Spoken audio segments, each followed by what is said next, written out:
Мгм. Отож, ми сьогодні маємо в гостях доктора Алекса Шнайдера. Доктор Алекс Шнайдер є педагогом, дослідником освіти з питань емоційної грамотності.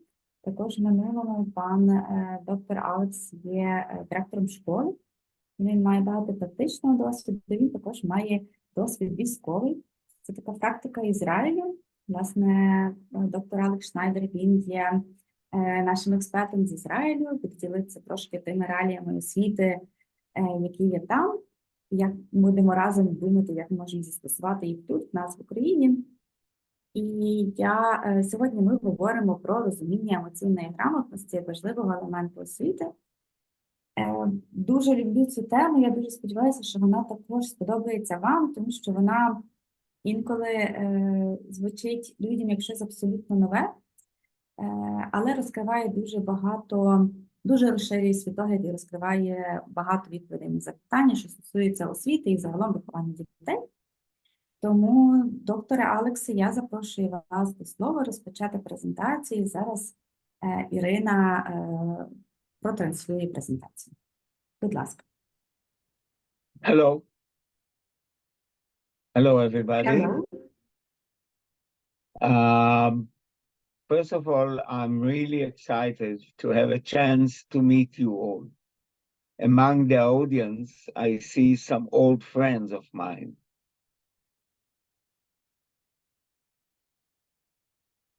It is a great pleasure to meet. We have here Tanya, who is the school principal of school number 26 in Odessa, that taught me a lot about the Ukrainian education system, even before the war, before the corona, something that happened in a far, far history. And through her, I really saw the change of your education system in the last few years, and especially during the war. I'm going to speak today about something that I'm sure everyone is aware of. I'm sure that you are well aware of all this, what I'm going to talk about it, because these are things that are essential for us.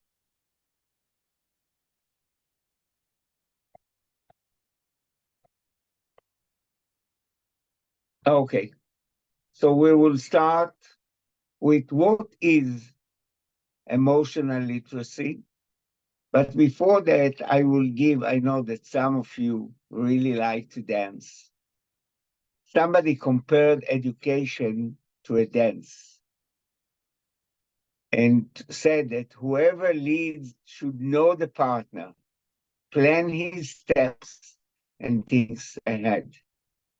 And this is, I think, is an excellent way to describe education. Next slide, please.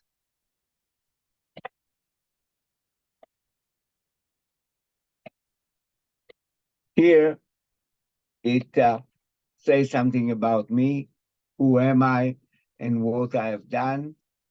But, you know, it's quite funny because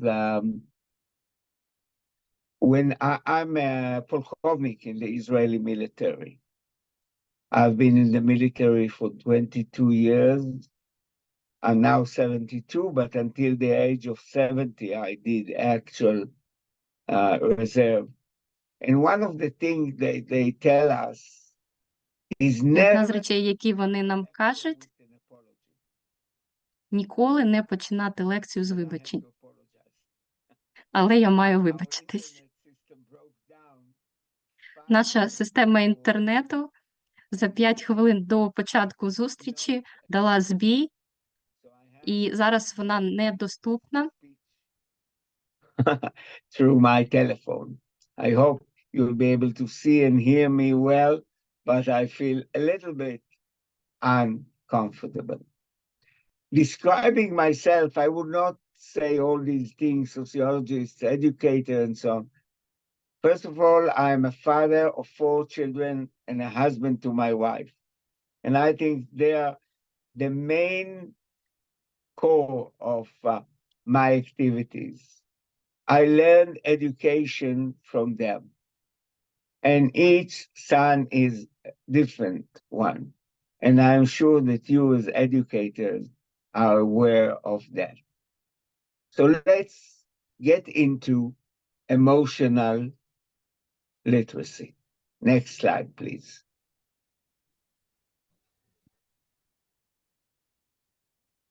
What is emotional literacy? And why is it important?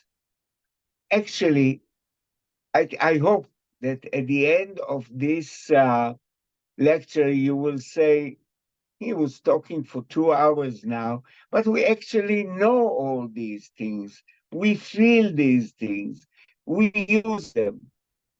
Because what I'm going to say about is something that each and every educator, from the kindergarten up to the last class in high school, should be aware of and practice during the years. Next, please. What is emotional literacy? It's actually the ability. Emotional literacy is an ability to identify, understand, and manage our emotions. As well, this is our emotions, but in the same time, we should recognize, emphasize, empathize with the emotions of others. Emotional literacy involves developing the skills to effectively communicate the navigate through various emotional experiences. The ability, Gardner, one of the fathers of this approach, said, the ability to read, understand, and link to other people. This is something that you actually learn starting from a very early age, at the kindergarten, as a child, and then as a teen, and then, of course, as a grown-up. Next, please. The origin of the emotional literacy, it's based on 2 theories that if you want, you can look. I don't know which one of them is translated to Ukrainian.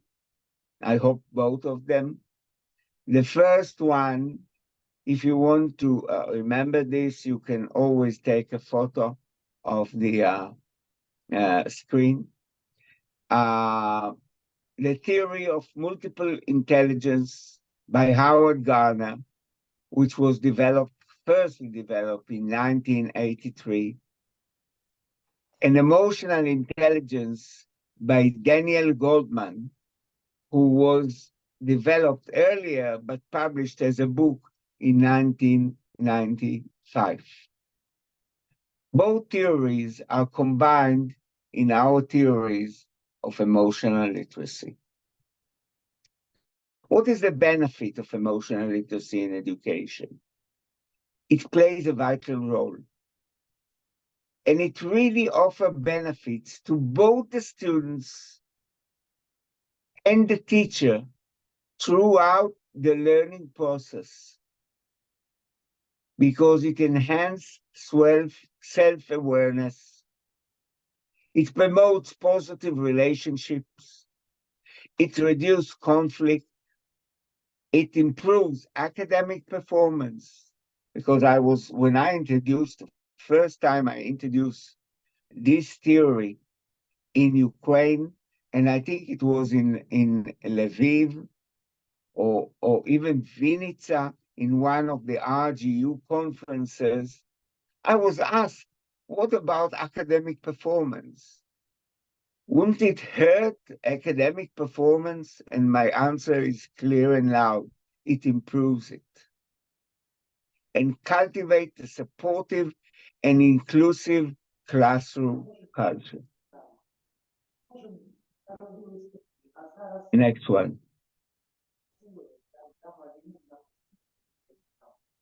How do you develop emotional literacy skills? So there are various strategies and approaches to develop emotional literacy skills in education setting. That includes implementing social emotional learning programs, providing opportunities for open dialogue and reflection, incorporating mindfulness practices, and fostering a safe and supportive learning environment. Especially now, all over Ukraine, I think that the last one is the most important one. I'm following closely things that are happening in two schools that I'm familiar with the heads, and that's, I mentioned, one is School 26 in Odessa, and the second one is in the school, I don't know what's the number, but the school in Borispol.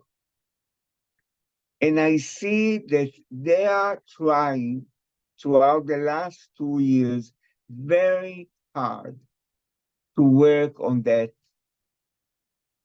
topic, trying to create a safe and supportive learning environment.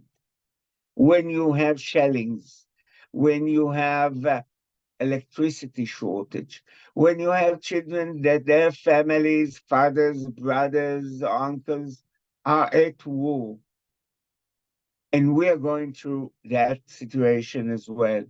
It's very hard to build up this safe and supportive learning environment. And those educators that succeeds in doing that are working with emotional literacy. Next one.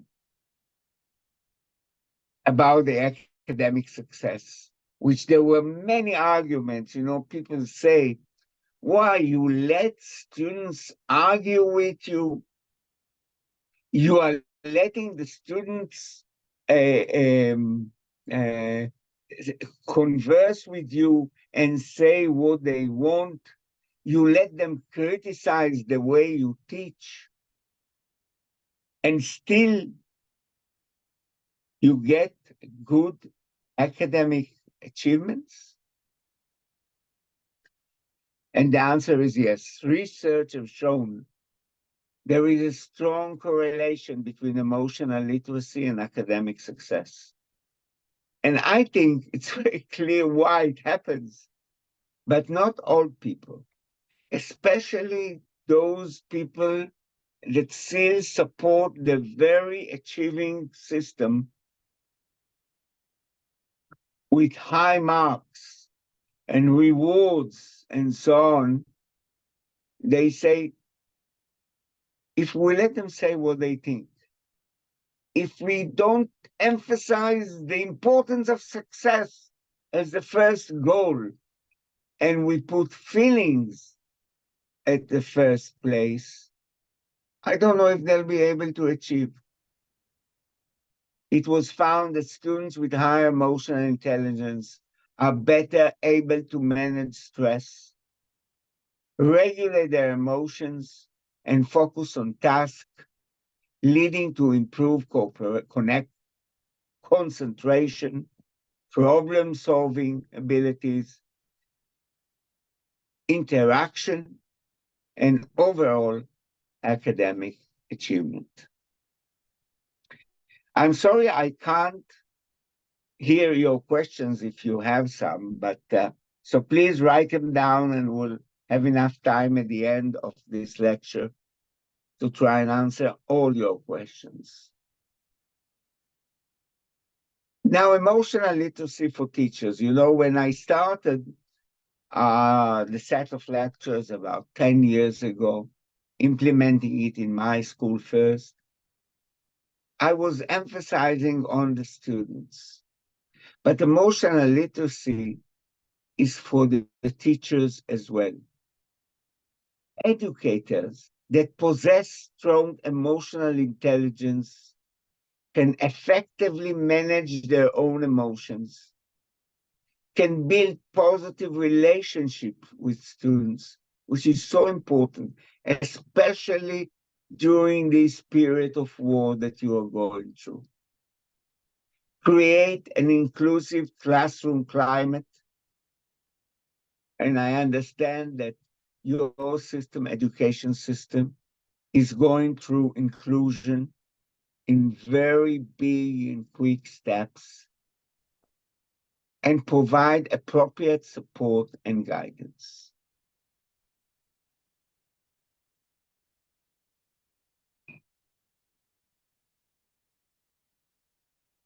So Mariana introduced our topic today, emotional literacy as a crucial element in education.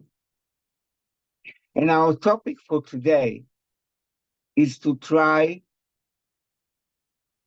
and present to you the importance of emotional literacy for both students and educators.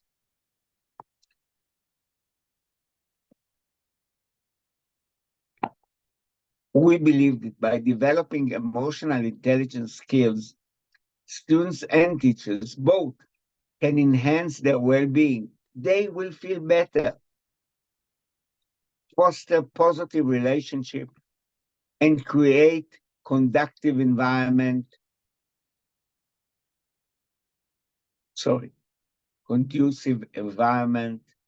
for effective learning. Let us prioritize emotional literacy to empower future generation with the necessary tool for personal and academic success. In one of my lectures to the RGU, the new organization for high school principals in Ukraine, revised organization, we were talking a lot about the importance of the way students feel. And it is important. I think that you have realized that during the 2 last years of the war, and even the 2 years before that of the corona, where the world of your students and the teachers went upside down, and nothing is like before. Next one. So as I told you, the theory is based on 2 main sources. One is Howard Gardner, Multiple Intelligences, which don't ask anymore, how smart are you? And try to measure your wisdom or abilities in IQ. The question is, which smart are you? And it's not a mistake. Which smart are you? And it deals with the understanding of the different forms of intelligence. What is this theory that Howard Gardner developed? It suggests that intelligence is not single fixed trait that you can measure in one number, but rather a combination of different abilities. According to this theory, individuals possess varying degrees of intelligence in different areas.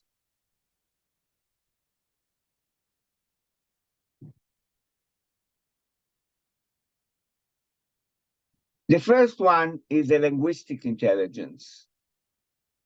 And that refers to the ability to use language effectively. People with high linguistic intelligence excel in reading, writing, and verbal communication. They have strong command of words and are skilled in expressing themselves. All of you possess that trait. Otherwise, you wouldn't be able to stand in front of a class and explain to them if you didn't have that linguistic intelligence.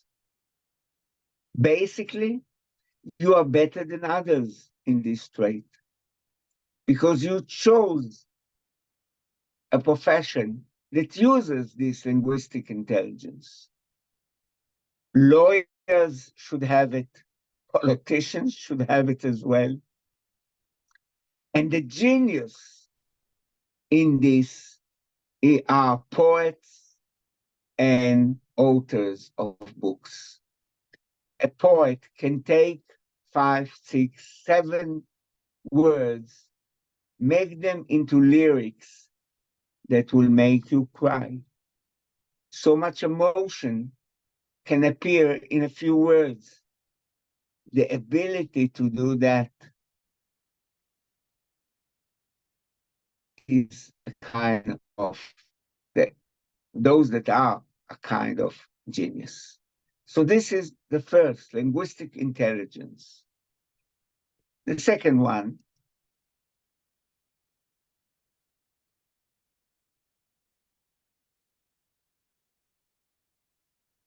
is, could you please move to the next one? No, you're too much ahead.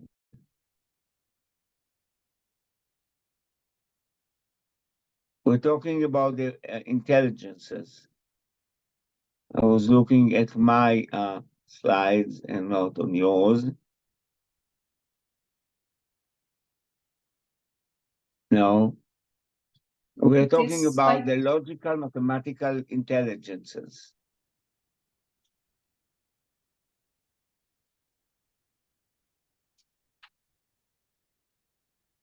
Is this slide or next? I can't see it. No, it's no. Okay, go on. Go on. Go on. Okay, this one, yeah. Okay. So they didn't see the slides that I was talking about. I'm sorry for that. Okay, you will send them all the slides later, and I apologize for that. So we're talking. So go back, please, to the linguistic intelligence. Let them just see it. The one before that. Okay. So this is, please read the, go to the multiple, the one with the picture of the brain. That's 2 more. Yeah, okay. I just want them to see the slides. I was talking about it because it has the translation. Next slide, please. Okay, that explains what is multiple intelligence theory. So they can read the Ukrainian. And now we go to the linguistic intelligence. Next one. Okay, which I just explained, so please read it.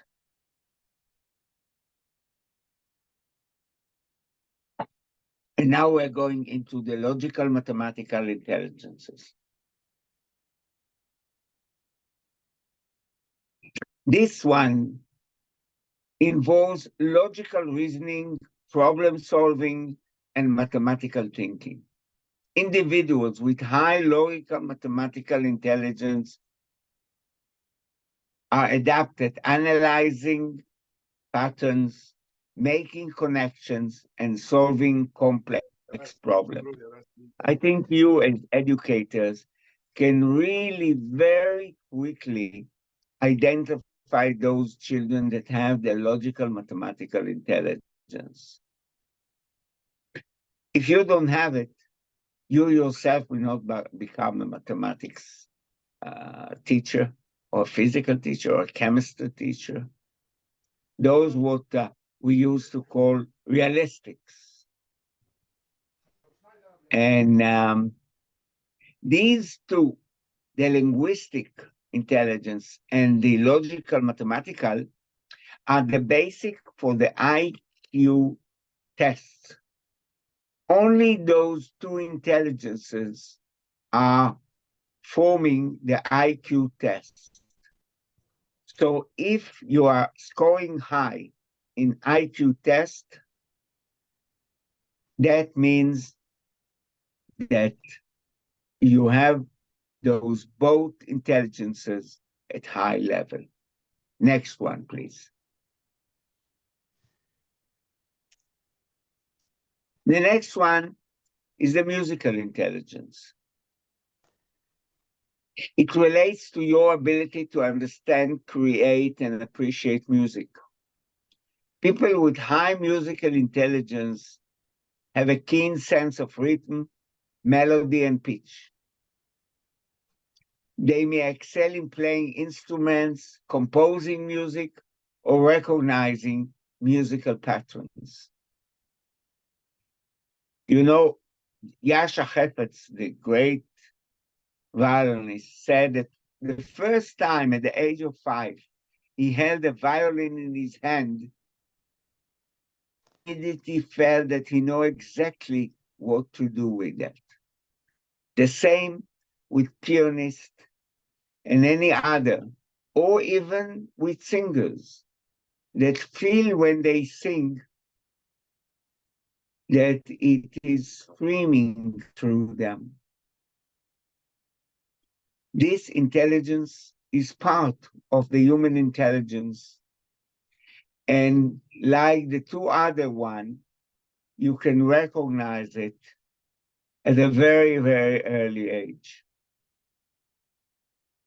The next one.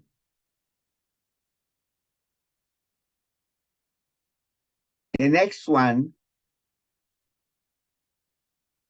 is your ability to perceive and manipulate visual images and spatial relationships. Individuals with high visual spatial intelligence have a strong sense of direction, can visualize objects in their mind, and many excel in fields such as architecture or art.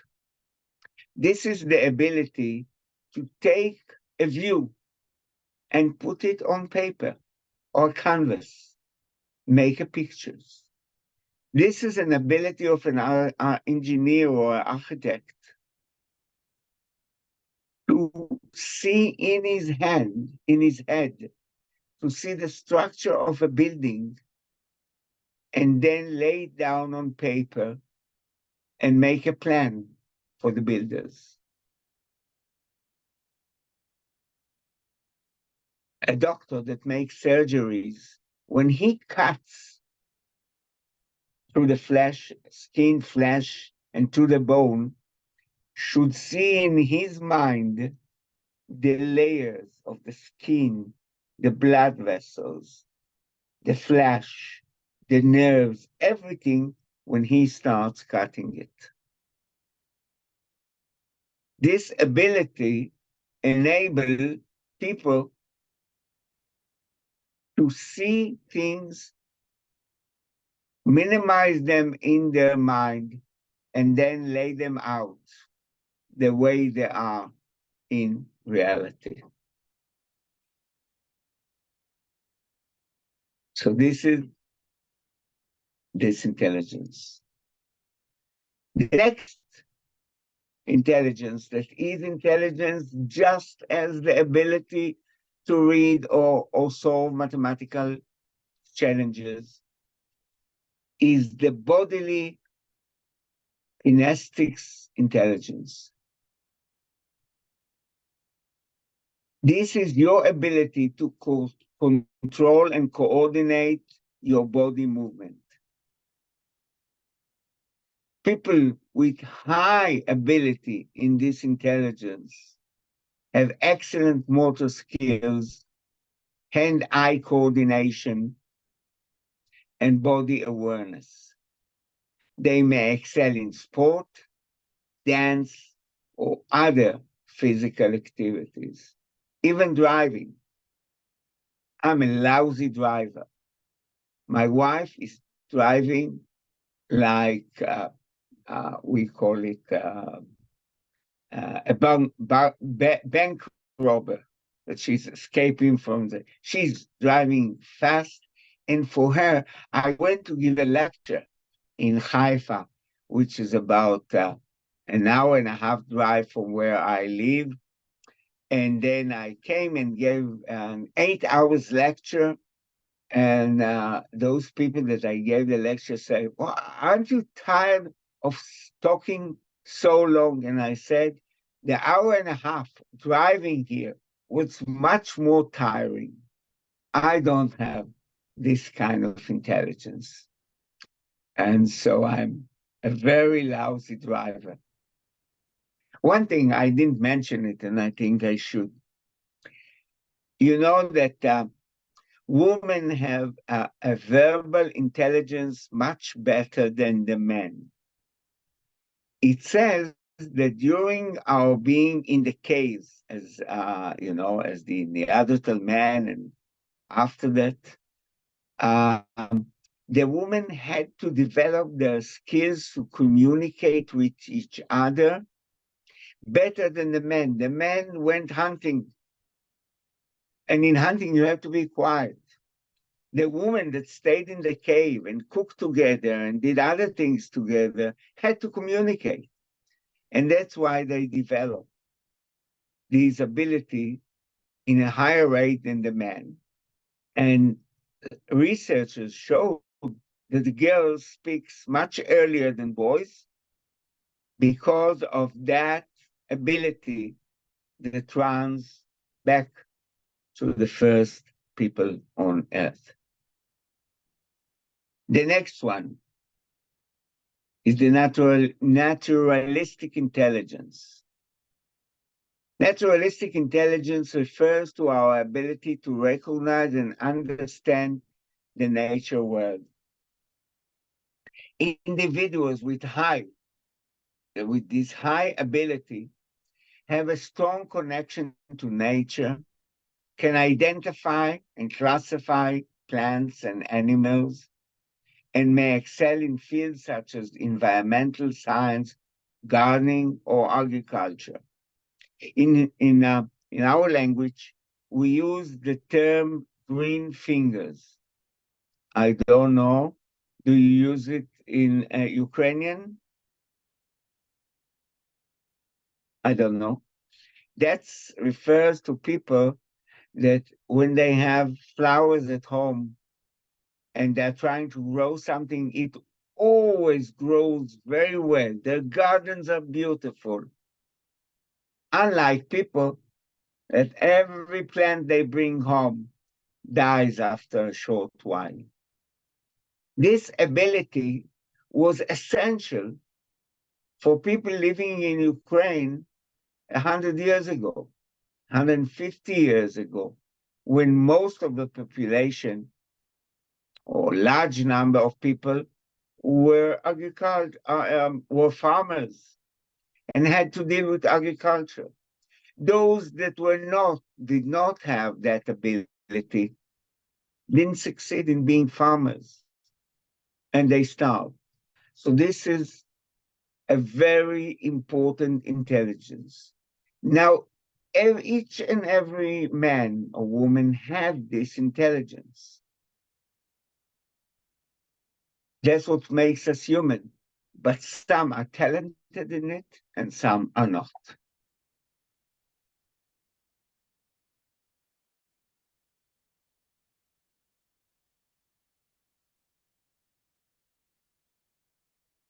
Existential intelligence. It is a more recent addition to Garner's theory and relates to our ability to contemplate deep philosophical and existential existential questioning.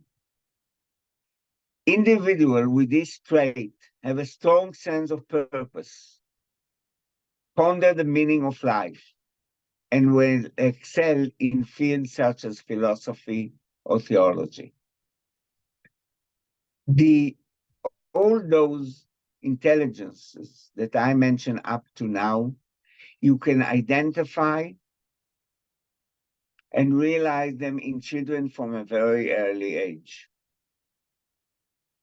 But they do not predict your ability to succeed in life. They may help you in choosing your way in life. But what are the intelligences that actually predict your ability to succeed in life? And we have two of them. Next one, please. They are the interpersonal intelligence and the intrapersonal intelligence. The interpersonal intelligence is people smart. Next slide, please.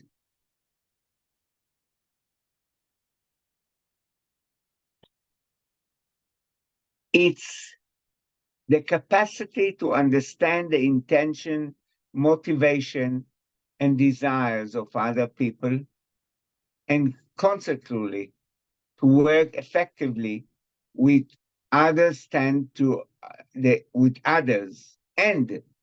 ability to understand and interact effectively with others. Individuals with high interpersonal intelligence have the ability to recognize and understand other people's moods, desire, motivation, and intention, strong empathy, communication skill, and are skilled at building relationships. They may excel in fields such as counseling, teaching, education, or leadership. I do believe that this ability is in each and every one of you. Otherwise, those of you that chose education could not have stayed and worked with students. The importance of this trait now in these days of war is much higher. And the second one, next slide, please,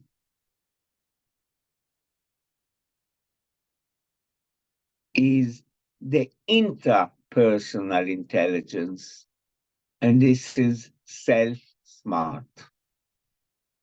This is your ability to look inward and understand who you are, what's your real desires, fears, capacities, and to use this information effectively to regulate your life. People with high intrapersonal intelligence have the ability to recognize and understand their own moods, desires, motivation, and intentions. They can have a deep understanding of themselves and understand which life goals are important and how to achieve them. Intrapersonal intelligence involves self-awareness and understanding of one's own emotion, strength, and weaknesses as well. I know I will not, at my age, become a dancer or even football players. I know what I'm good at, and then I also know what I'm weak at. They may excel in fields that require self-reflection, such as counseling, writing, and I believe teaching as well. Conclusion. Next one, please.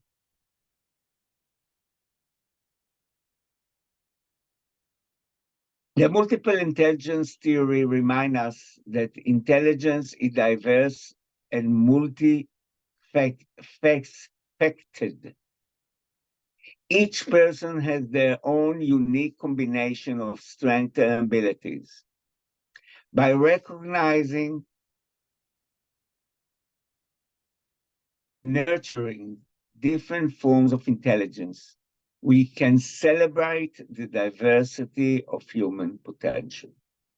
All your students, the people you meet every day, each one of them have different abilities. We should encourage people to develop their abilities. But we should develop the two last intelligences, the interpersonal and the intrapersonal, in high level. So that was Gardner. Now we are moving to Goldman, that said that emotional intelligence is the ability to recognize, understand, and manage our own emotion, and recognize, understand, and influence the emotion of others. And he thinks it's composed of the following skills: knowing your emotion, self-awareness,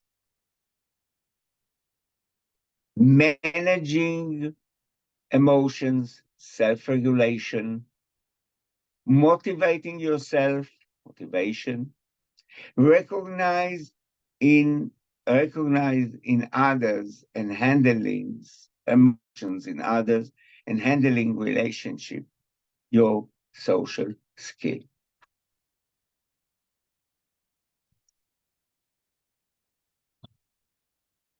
Mariana, whenever you would like to make a break, please tell me.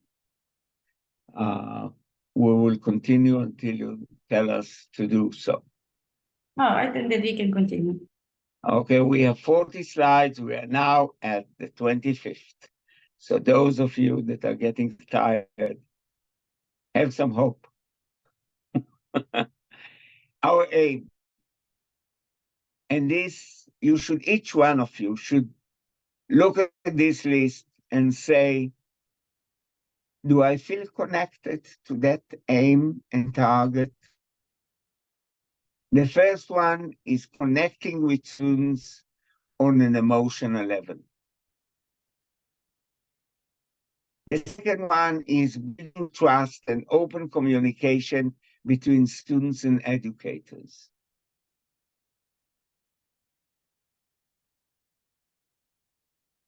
The third one is our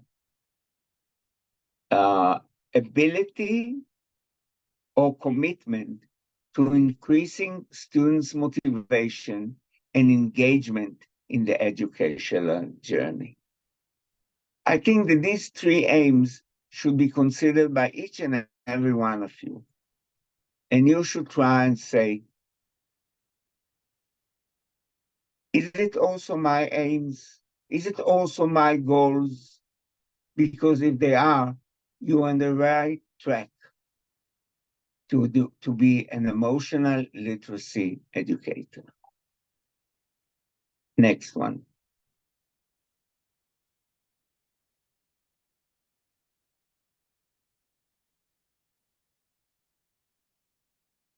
You know, you are looking, and that's something that I heard all the time from my Ukrainian friends. We want to make a new Ukrainian educational system.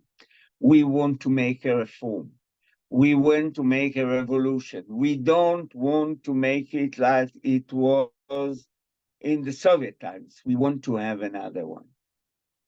And Daniel Goldman says about that, by teaching people to tune into their emotions and to expand their circles of caring, we can transform organization from the inside out and make a positive difference in our world. He said that in 1995, but it's so right now at this moment for the situation in Ukraine.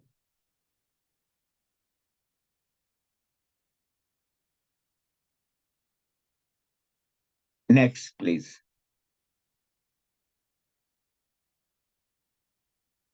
What is the role of emotional literacy for educators? It should better students' care, building rapport between the teachers and the students, building empathy, reduce burnout, and job satisfaction.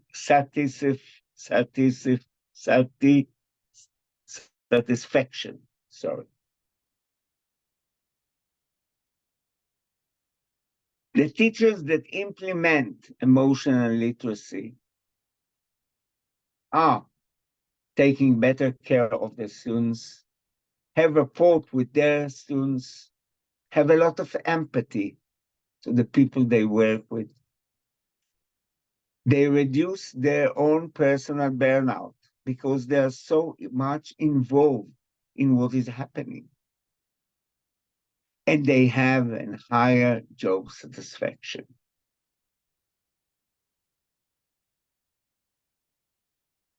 Next slide, please.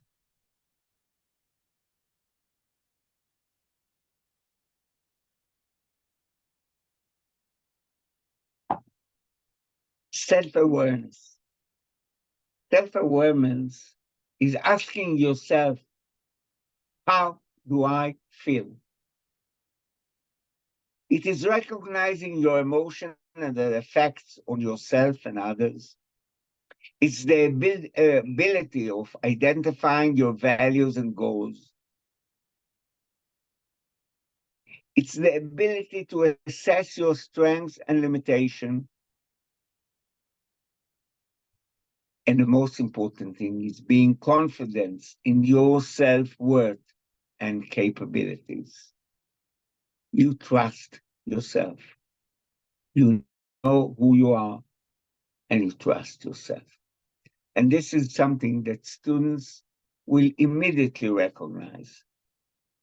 You know the difference between those teachers that are very sure of themselves. They know who they are. They know their abilities and weaknesses. And those that not. Next one.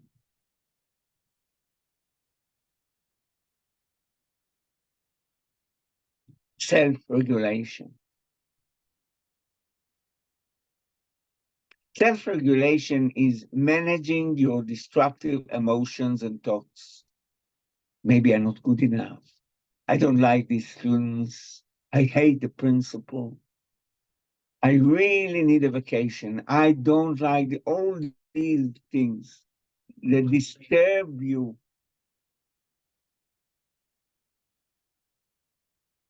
You should mute them down.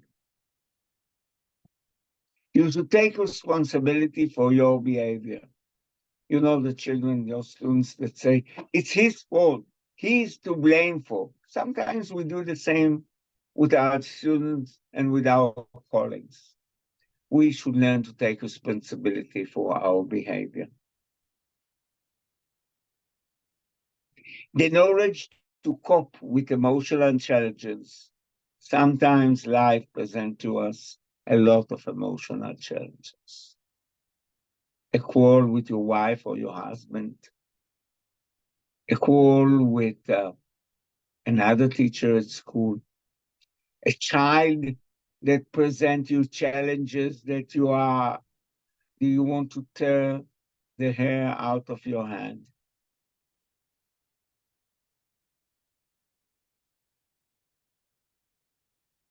All this usually affect us, but we should be aware of that and regulate our feeling. Having foresight to mitigate emotional risks.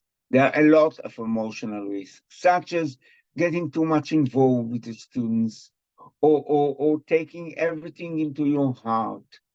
And all this you should have the ability to deal with, foresee them coming, and prevent it when you can.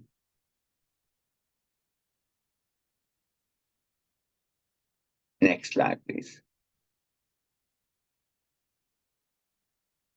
Social awareness. Social awareness includes the ability to take the perspective and to emphasize with others, including those with varying backgrounds and cultures, to include empathy, be attentive to the emotional cues of others, listening, showing sensitivity, and understanding others' needs, and being able to navigate relationship. You know, those that work with children that their parents, family are at war, or they themselves went through a trauma, should possess that ability in large quantities. If you don't empathy, you don't have the empathy to understand those children, work with them, have them, and we call it distance, and you keep a distance between you and them, you won't be able to teach or educate them.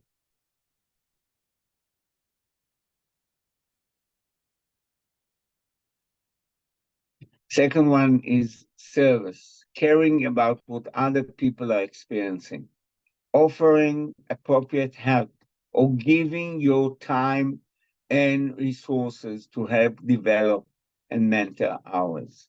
This is your main role as educators. And you should be very much involved in that role. Acceptance. People are different. And there are others people that have different opinions, different way of life, different cultures. You have to accept them. You have to be very tolerant to others because the world is full of them. And you will find them among your students, among your co-workers, among your bosses. And you should learn to accept the different from you.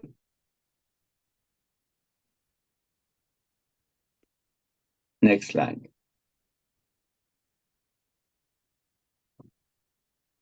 Social skill. So all these were part of what Goldman developed in his emotional theories. You should work on improving conflict resolution skills. This is a part of your job description. A lot of time, children, students will come to you with their conflicts. You have to resolve the conflicts. Sometimes you yourself create a conflict between you and the students. You should be able to solve this. I don't know how it is in Ukraine, but in Israel, we have a lot of conflicts between parents and teachers. And that's one of the main challenges for our teachers, because sometimes parents feel that their child, their only child, should be the only students that the children refers to. But there are another 30 or 25 students at class, and it's impossible. You have to learn how to resolve this kind of conflict. You should work on improving the relationship and eliminate conflict. Prevent it from the beginning. And establishing better overall relationship with enhanced connection with others. Your bosses, your peers, your students, their parents. For us, this 3 points is essential when working in a school with the challenge of parents. And I do wish that in the future, things will go back to normal in Ukraine. And you will have this challenge. You don't have it as much now, I think, but you will have this challenge. I wish it very much for you, not because I wanted you to have challenges, but because that will mean you are regaining the status of a normal state.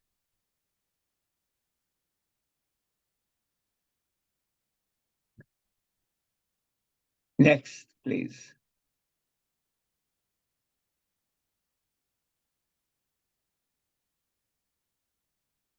How can we involve them in educational programs? We should be integrating emotional literacy into educational programs. We should speak to our children, ask them how they feel. We should use the psychological well-being status of the students as part of our teaching approach. And we should understand and teach our students the importance of empathy, caring for the others, worrying about them, and trying to help them. Next.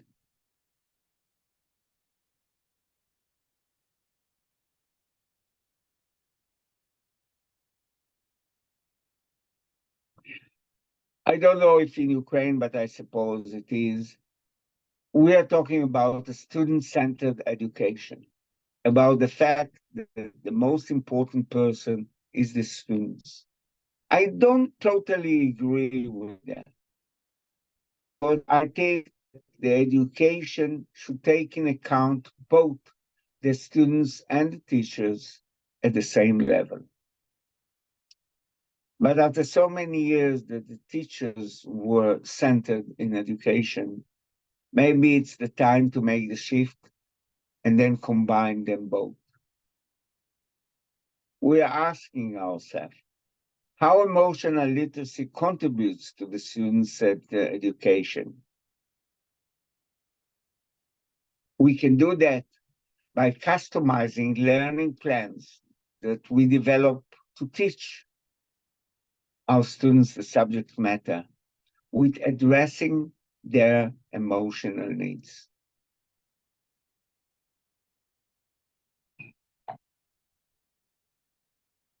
Next one. Mariana, we have another 10 slides. You want to make a break? You want us to continue? Maybe you should ask people. I don't know. I think that we should So continue. you ask, I don't see them and I can't hear them, so please. Так, я думаю, колеги, чи є потреба в перерві, чи можемо продовжувати? Якщо є велика потреба в перерві, то дайте, будь ласка, знати. Якщо ні, то можемо продовжувати.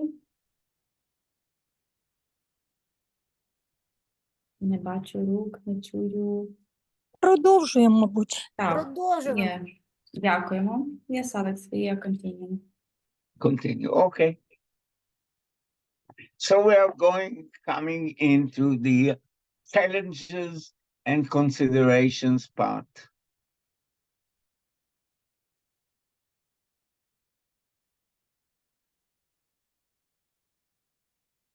You know, to implement emotional literacy in education is quite a challenge. It takes a lot of time. It takes training.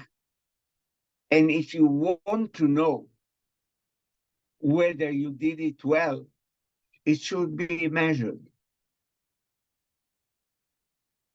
In Israel, we have part of our national exams a question that we ask the students about how they feel the teachers treat them, what they feel towards their teachers.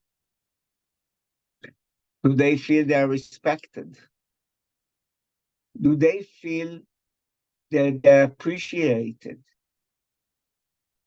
Do they feel that somebody listens to them? Do they feel that if they have a problem, they can address the teacher and the teacher will help them solve them? All these at the end is counted and measures. And the teacher is getting a mark on his emotional literacy ability. This is a system that was developed for many years, and it has some criticism about it. But I think that today, all of you, experienced teachers, can feel those things. And if you want, you can just ask your students and talk to them about it. You don't have to be direct. But you can ask them questions like, how does the war affect you? And do you feel that we are sensitive to your feelings by the way the war affects you or the situation affects you? This is one example, and then there can be others. The open dialogue with the students should be one of the main tools that you use. Be ready to hear criticism. One of the things that characterize our educational system, and I can't see you all, so I don't know if you were all exposed, but my dear friend Tanya from School 26 was in Israel, so is Mariana, and they visit and they spoke to children. We encourage our children, students, to argue with us. We tell them we are not always right. If you think differently, tell us. Be polite, be gentle. You don't have to tell the teacher, oh, you're stupid. But you can tell the teacher if she's mistaken. And nothing will happen. The sky will not fall down. We are making mistakes. Sometimes we may be not sensitive enough.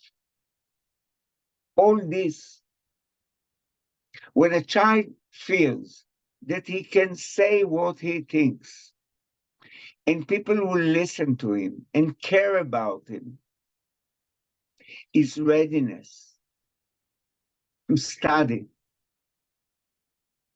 is much higher. And that's where it affects your academic achievement. So don't be afraid to talk to your students about their emotion, how they feel, what they think could have been better. And even if they have good suggestions, in the Bible it says, from babies, I actually came to the real truths. Listening to them might be a really great insight for you. Next one.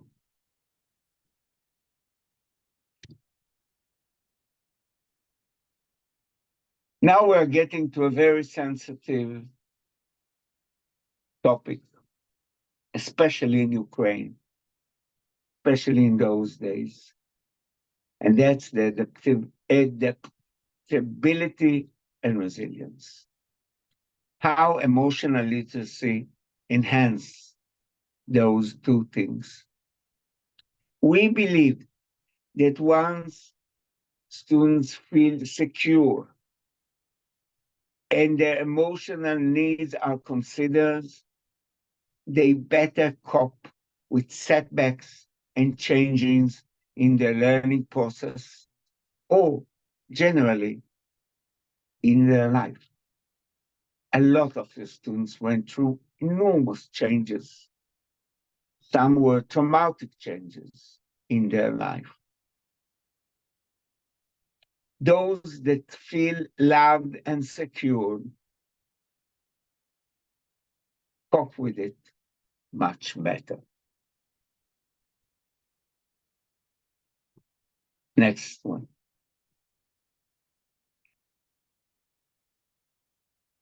This is a small example of how to work or strategies for developing emotional literacy.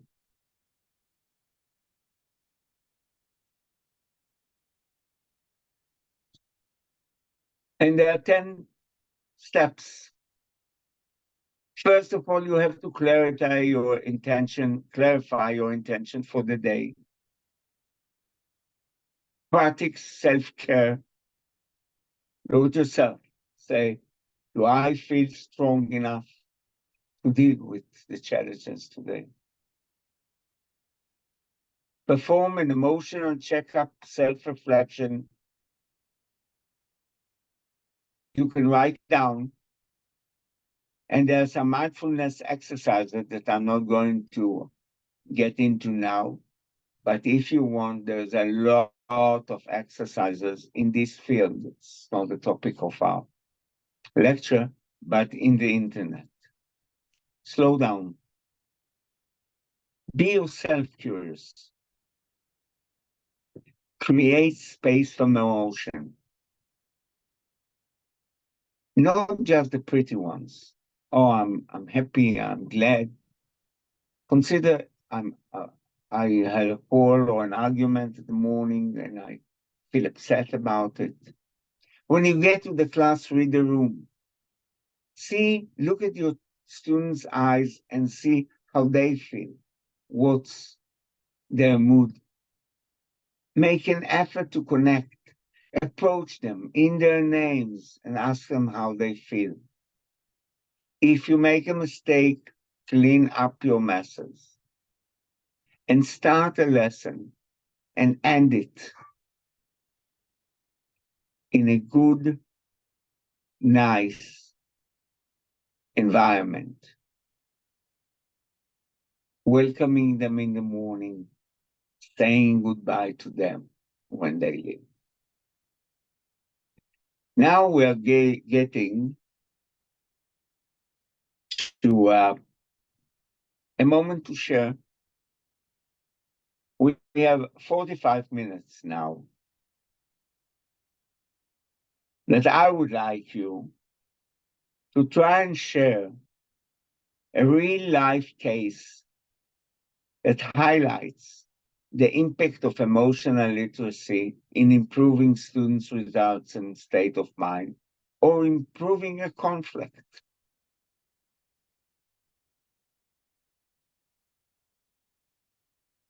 I know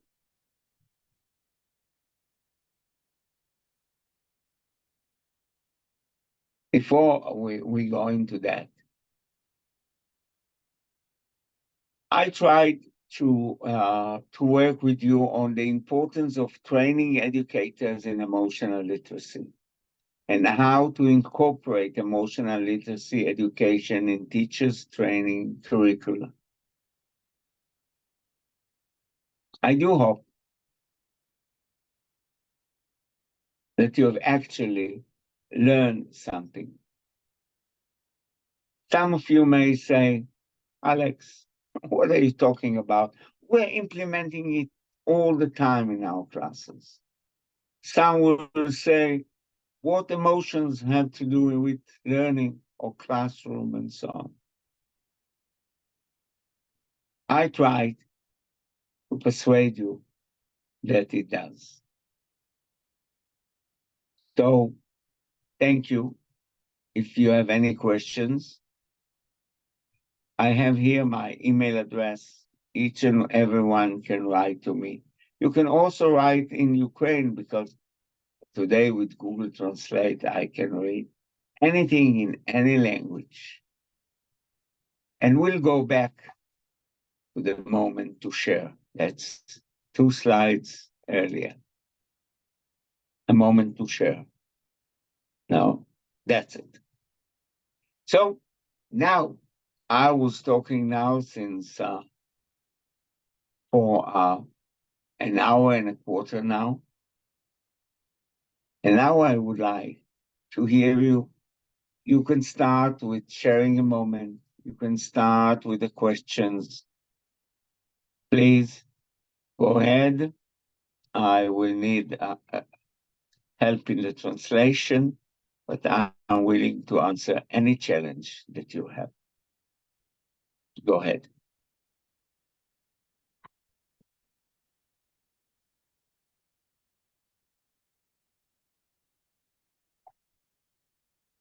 Julia, are you still with me?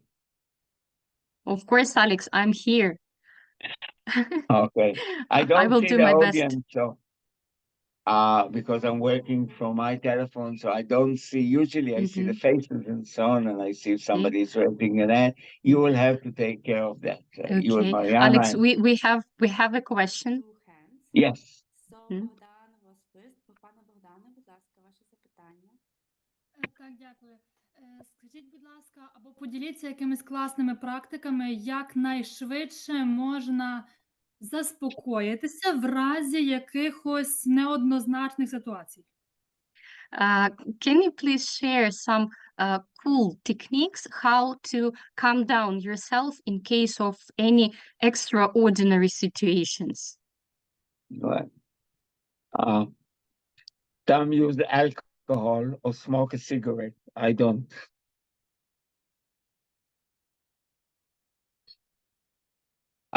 Throughout the years, it's something that you practice and you find what calms you down. You know, take a 5 minutes break. Breathe. Try and put you more oxygen in your body. Smile. Sometimes it helps. Think about the nice things. Look for your happy place, a good memory that makes you feel better. One should develop that calming down regulation or calming down exercises that suits him. I'm not joking. Some may have a cup of vodka or smoke a cigarette. A lot of people do that to calm themselves now. I'm relying more on the emotional effect of things.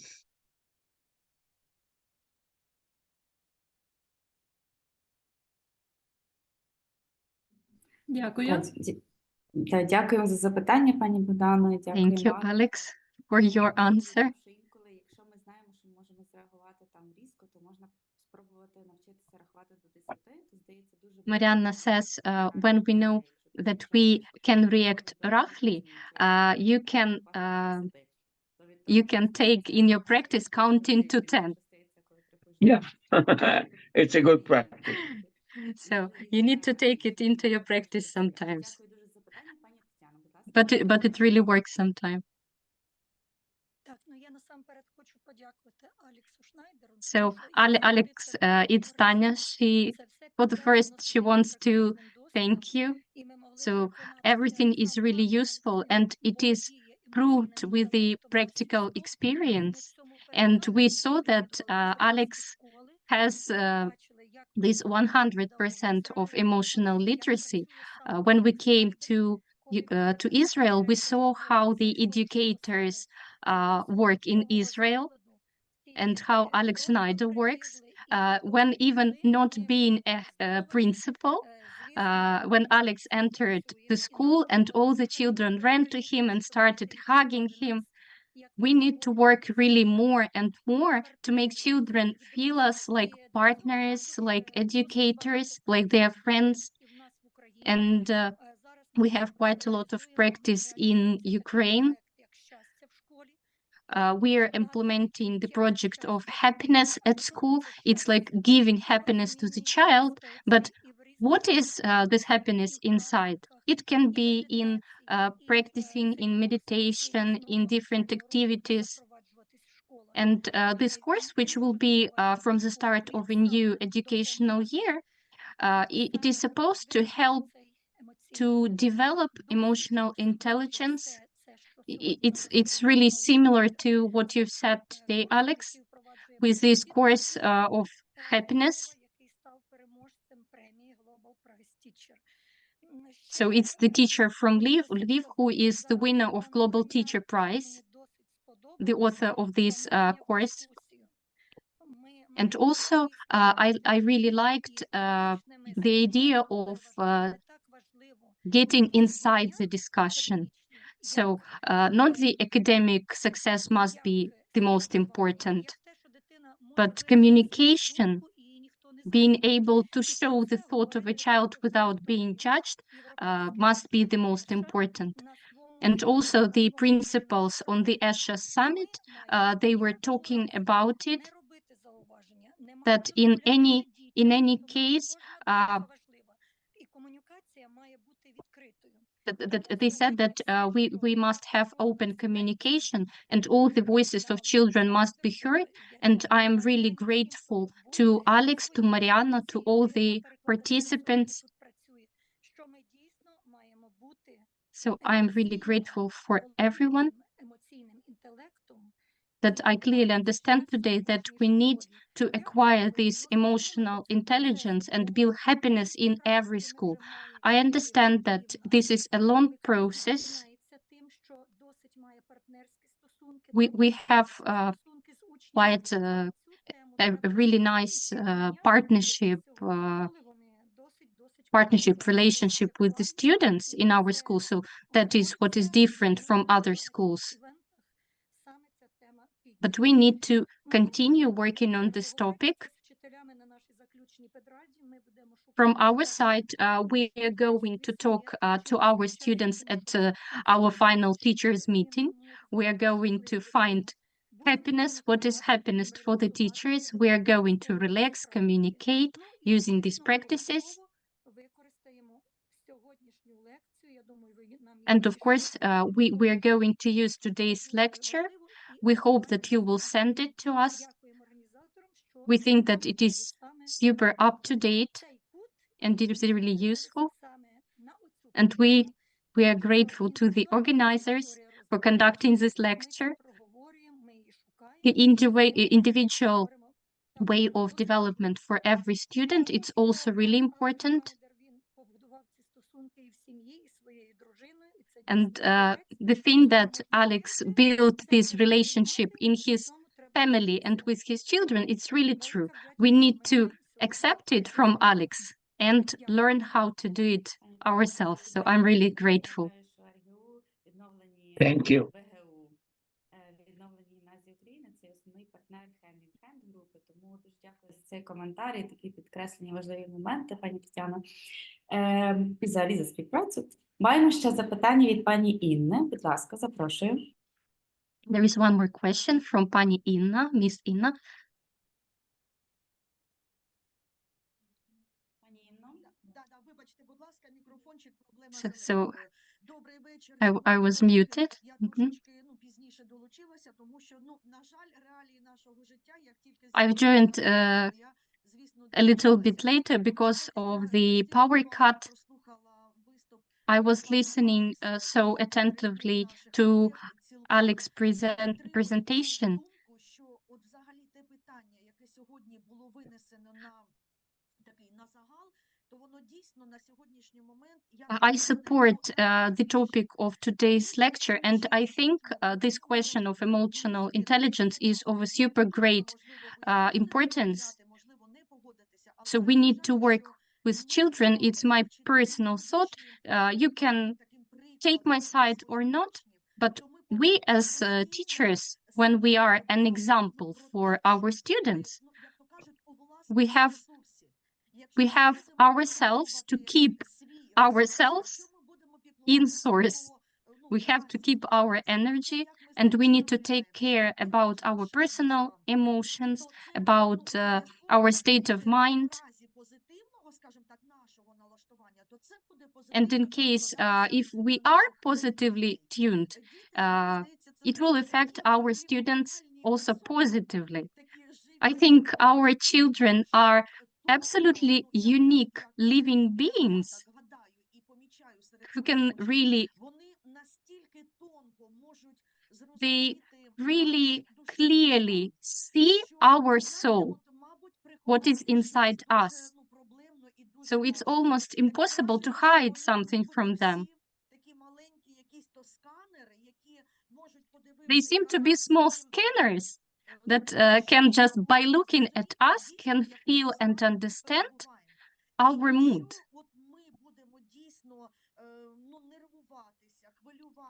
And if we are really nervous, anxious,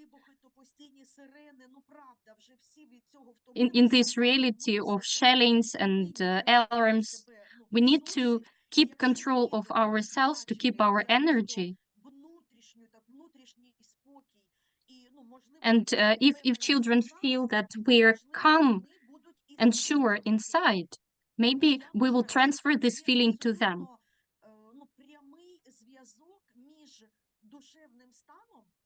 I see here the direct connection between our inner state,